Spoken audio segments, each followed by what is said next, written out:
My name's Darrell Stokes. I farm down southeast of Drumheller, out in the middle of nowhere. Darrell, why is there this petition happening? The petition, we want people to sign the petition in order to take those names to the government and force them, if we can, to respect the wishes of farmers, that their votes be taken account of when it comes to deciding whether or not what the government is planning to do with the wheat board should go ahead.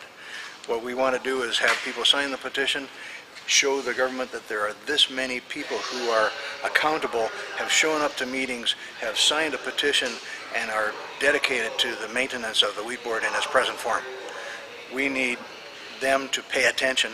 We need the government to recognize that people are very soundly on the side of the wheat board in this whole issue, and the petition is going to give us that. It is absolutely about democracy.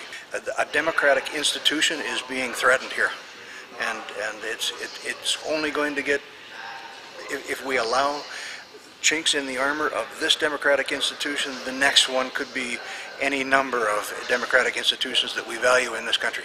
Certainly since 1998, when farmers have elected the board of directors, or the 10 of the 15 board members, then yes, it is.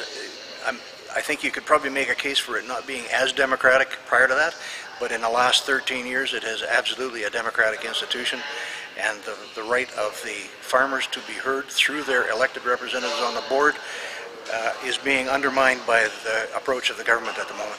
The plebiscite is probably the most democratic principle that we have left available to us.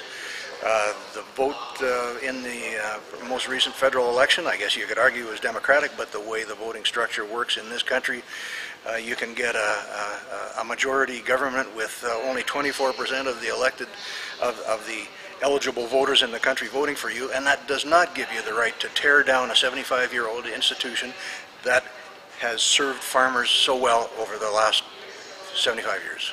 But they imply, by getting elected, that somehow people have voted for their right to do this. That's absolute nonsense. The number of people affected by the wheat board are a very small portion of the overall electorate, and they got a small portion of the total electorate, never mind the total of farmers.